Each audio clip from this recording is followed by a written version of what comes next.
কেসটা অফিসে ফোন করছে কেন? হ্যালো দাদা বাবু।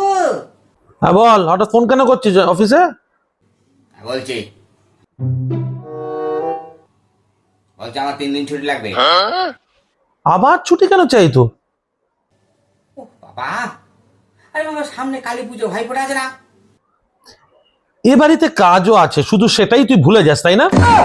দেখুন দাদা বাবু, আপনি আমার সবসময় এরকম ভাবে অনসাল্ট করতে পারেন না। ওটা ইনসাল্ট হবে। হ্যাঁ ওটাই। ছুটি ফুটি হবে না আর।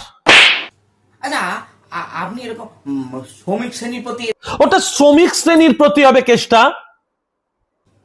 ওটাই ওটাই ওটাই বুঝেছেন? বুঝলেও ছুটি মিলবে না। কি? মালিকের অনাচার মানছি না, মানবো না। তো পোষাচ্ছে না তো?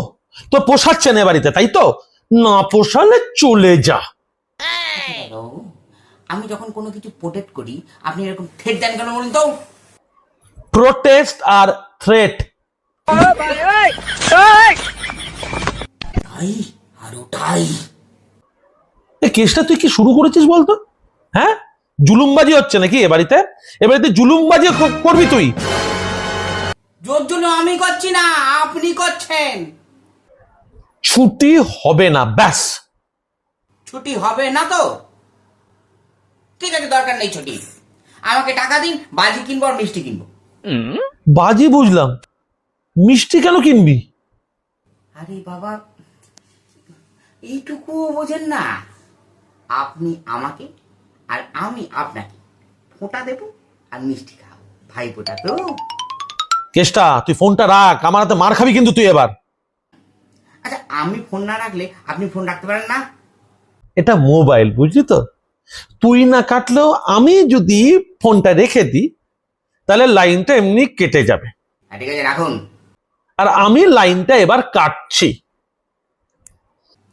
শেষ করে দিলাম।